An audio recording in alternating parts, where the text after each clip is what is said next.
My father stood up at his own birthday party and handed my brother the company I had been keeping alive for 6 years. He didn't look at me once. There were about 20 people in the backyard. String lights, folding chairs, a sheet cake from the bakery on Riverside my mom had been ordering from since we were kids. My dad was turning 60 and he was in a good mood. The kind of good mood that makes men want to make announcements. He tapped his glass and the conversations thinned, and he talked for a few minutes about how proud he was of what he'd built. Hartwell Heating and Cooling, 18 years in Tulsa, 8 employees, a name people trusted. Then he looked at my brother Lance and he said, "This kid right here is the reason we're still standing, the backbone of this operation. I'm making it official, he's co-owner, effective next month. Someday, this is his." Everyone clapped. Lance ducked his head the way he does when he's pretending to be modest, which is the only time he's ever modest. His wife Tricia squeezed his arm. I clapped too. I want to be honest about that. My hands came together 6, maybe 7 times, and my face held an expression I have spent years practicing in difficult rooms, steady and unreadable, the kind of face that doesn't give anyone a story to tell later. I kept waiting for my dad to keep going, to say something like, "And of course Piper, who handles all the financial side." A sentence, a clause, even a nod in my direction. He raised his glass and said, "To Lance." Everyone said, "To Lance." I said it too. My Uncle Ray, who was standing next to me, glanced over. He didn't say anything. He just looked at me the way people look when they witness something they know was wrong, but aren't sure they're allowed to name it. I looked back at the cake. Later, when I found Lance near the drinks cooler, he said it without meaning to be cruel, which somehow made it worse. "You're better at the paperwork side anyway, Pip. Leave the real stuff to me." He said it like he was being reasonable, like he was doing me a favor by clarifying the division of labor. I went and found my mom in the kitchen.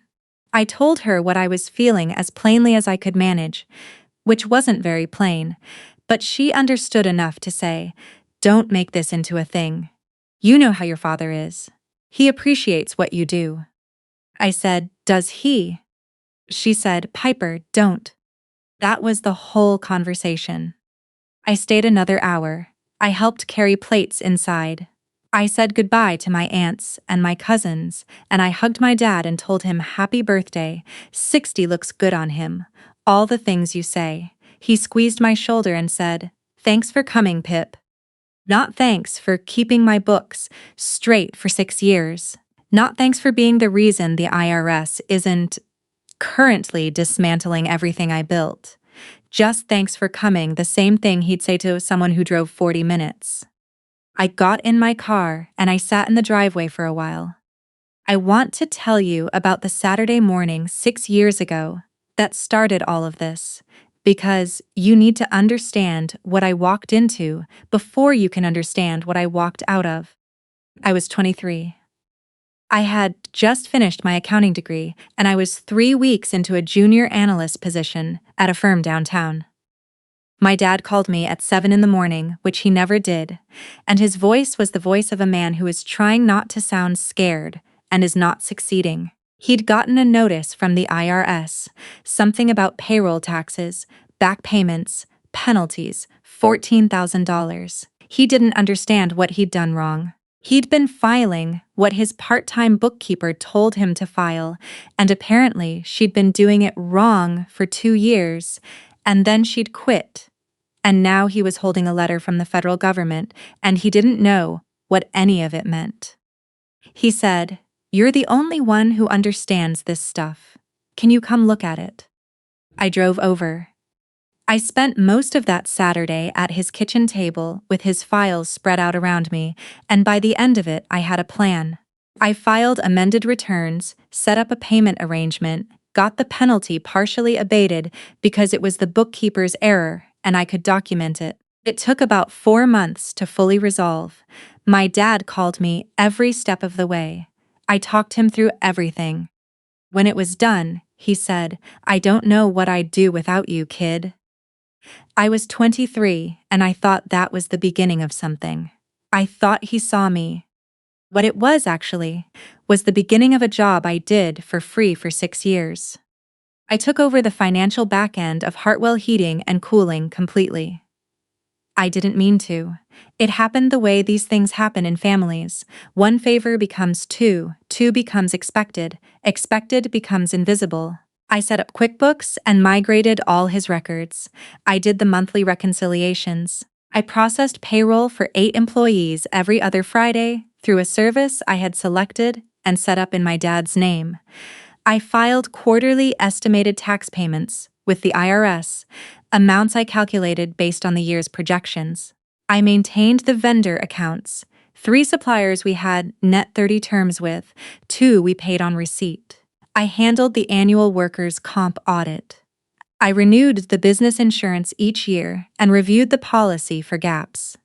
When the state sent compliance notices, they came to an email address I managed.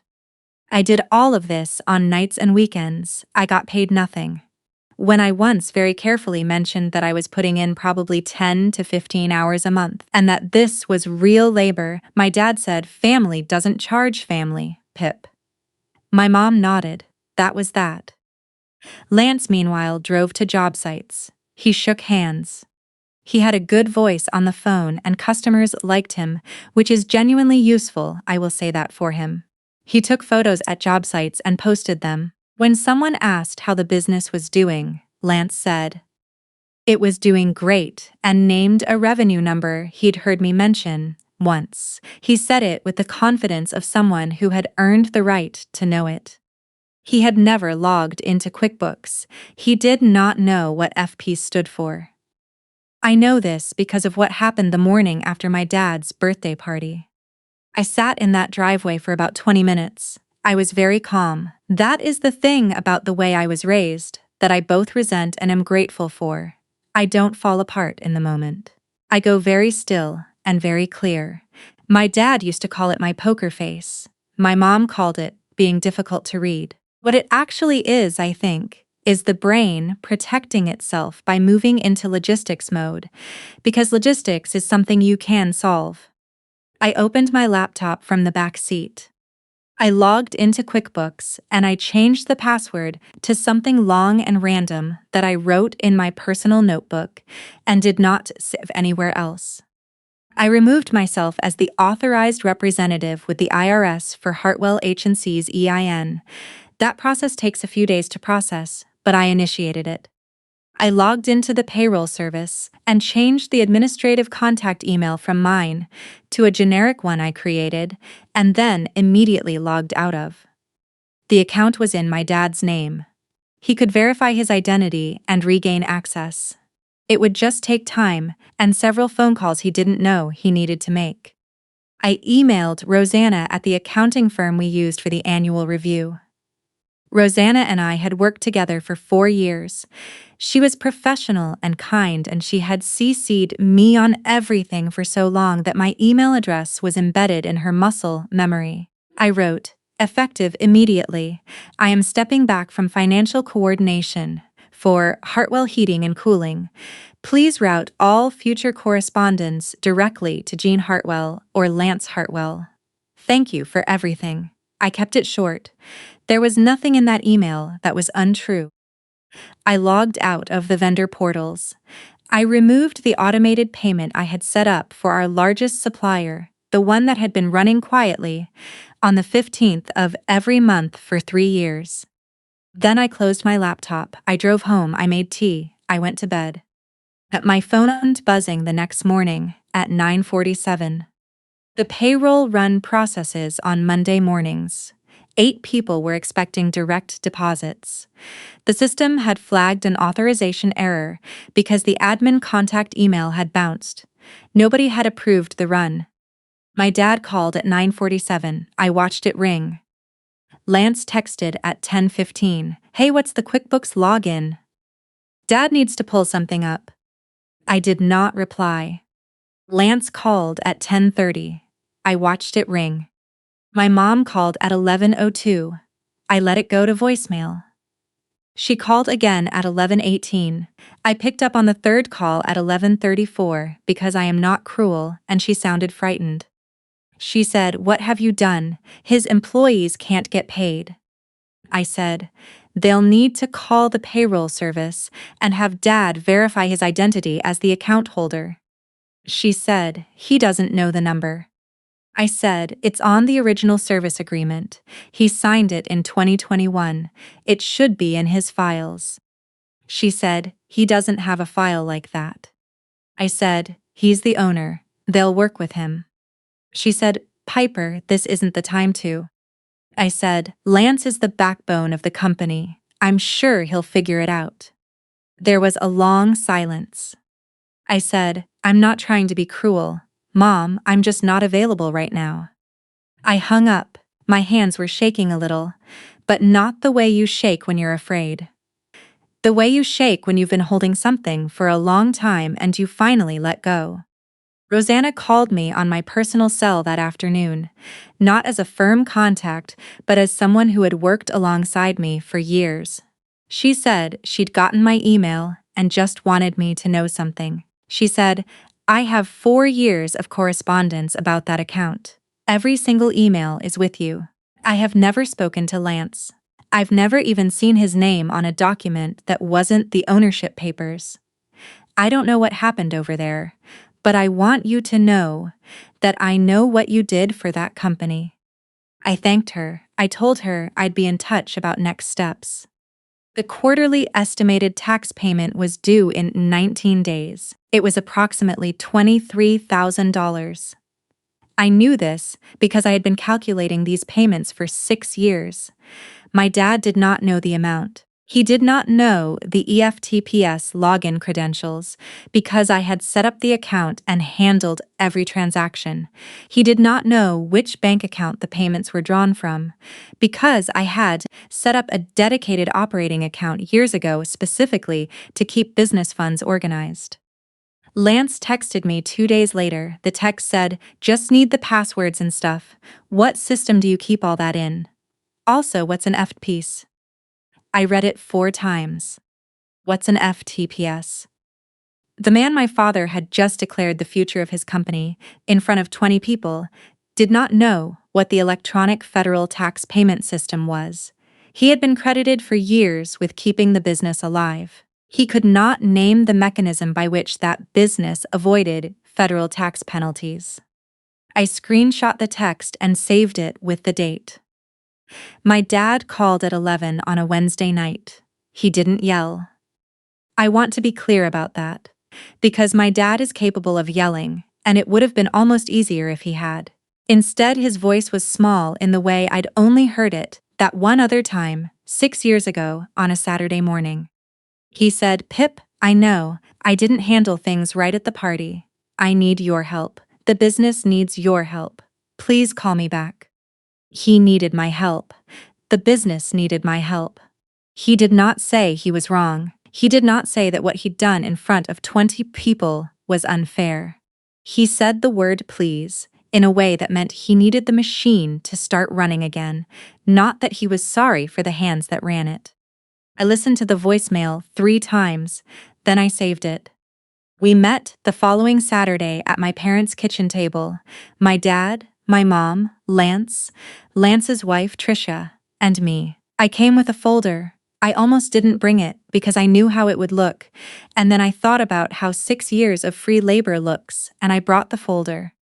Lance started talking before I could sit down.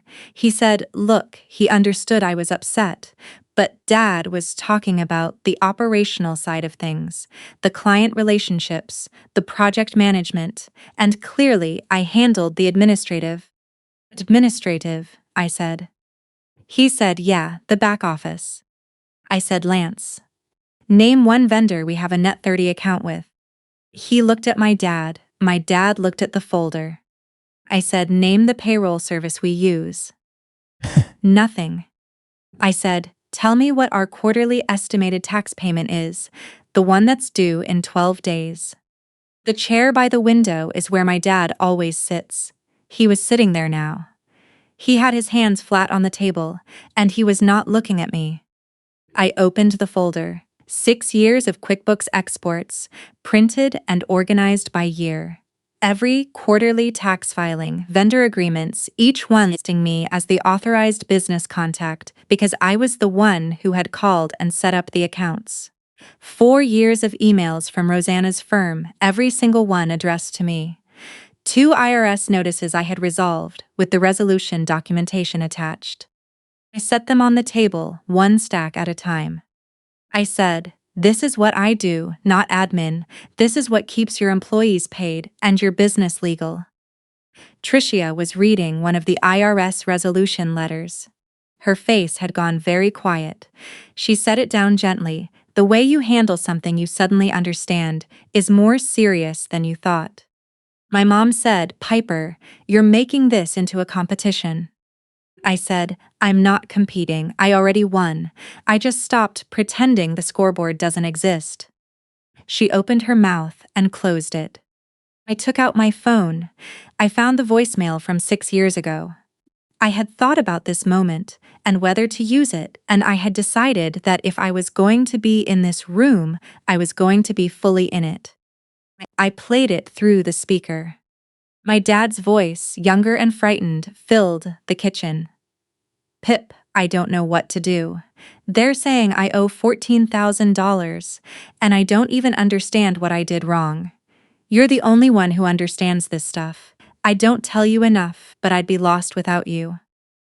The recording ended. Nobody said anything for a long time. Then my dad said quietly, "I remember that call." I said, "I know you do." Lance left first. He didn't storm out. There was no drama. He just said he needed some air, and he went out the back door, and Tricia looked at him as he left, and then looked at me and said, very low, "I didn't know any of this." I believed her. That wasn't her failure. It was the story she'd been handed. After they were gone, my mom went to the kitchen. My dad and I sat at the table. He looked older than he had at the party, which was 4 days ago. He had his hands folded, and he was looking at the stack of documents I'd left on the table. He said, "Why didn't you ever say anything?" I thought about this, honestly. Because I kept thinking if I just did enough, eventually you'd see it without me having to ask. I thought being useful was the same as being valued. It took me 6 years to understand. Those are completely different things. He didn't say anything. I said, "You told a party full of people I was scattered." He said, "That wasn't right." "It wasn't, I'm sorry. It wasn't I was wrong. It was, that wasn't right." For my dad, I know what that costs. He had never once in my memory admitted an error out loud without first constructing a reason why the error wasn't entirely his fault. "That wasn't right," said plainly, with nothing attached to it, was the closest thing to an apology I was likely to get that day. I decided to let it count for now, not forever, but for now. I told him what I needed. Compensation, real and documented, at a rate I named out loud, for the hours I put in each month, going forward. Or I would refer him to an outside firm that would charge 3 times my rate and spend the first year learning what I already knew. I told him I also wanted my role formally acknowledged, not just to me but to anyone who asked. If Lance was going to have his name on the door, I wanted mine on the work that made the door worth having. He nodded, slowly, but he nodded. I said one more thing. I said, "You taught me to read a balance sheet when I was 12 years old, on a Saturday.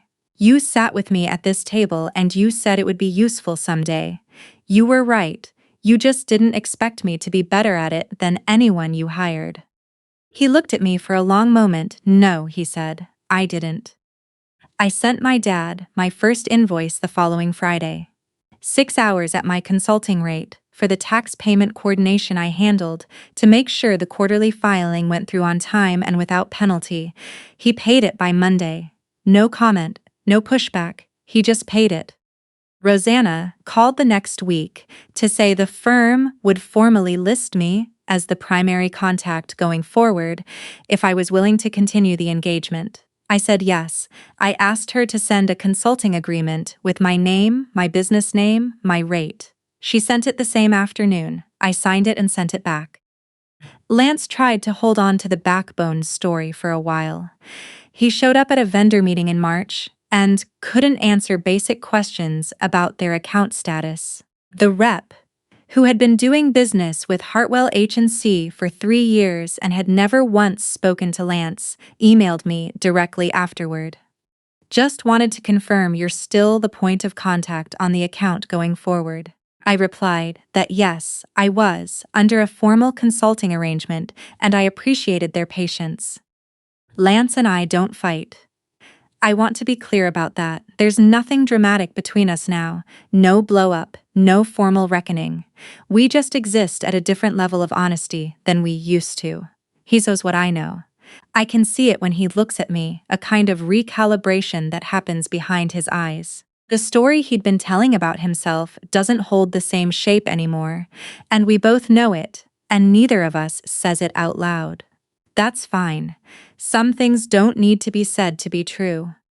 I took on 2 other small business clients through Rosanna's referrals, a boutique event planning company and a landscaping operation that had been doing their books in a spreadsheet that would have made any accountant physically ill. I signed proper agreements, I invoiced monthly, I was paid on time. I bought myself a real desk for my spare room, not the folding table I'd been using, hunched over my laptop at 11 at night, doing work for free that kept 8 families' paychecks arriving on Friday. A real desk, solid wood, the kind with drawers that actually close properly. I put a good lamp on it. I put a framed print on the wall above it. I did these things deliberately. The way you do when you are finally taking yourself seriously and you want the room to reflect that. I went to see my dad one Saturday in April, unannounced, midday. He was in the garage, the same as he always is on Saturday afternoons, tinkering with something that didn't need to be tinkered with. We talked for a while about nothing in particular, the way we used to, before the distance set in, before the chair and the party and all of it. When I was leaving, he put his hand on my shoulder briefly, the way he used to when I was a kid. He said, "You always did know how things worked." I didn't tell him I'd been waiting 6 years to hear something like that. I didn't tell him what it cost me to wait, or how many Saturday nights I spent at a folding table being invisible on purpose, because I thought that was the price of being needed. I just looked at him for a moment, and I said, "Yeah, I did." I got in my car. I drove home with the windows down, because it was one of the first warm days of spring, and Tulsa in April can be genuinely beautiful if you let it. The desk in my spare room was waiting. The new client's intake file was open on my laptop. The consulting agreement at the top had my name on it, just mine, in the business name I'd registered the month before. Not the back office, not the admin, not the scattered one. The one who knew how things worked. That's always been enough. It just took me 6 years to stop waiting for someone else to say so.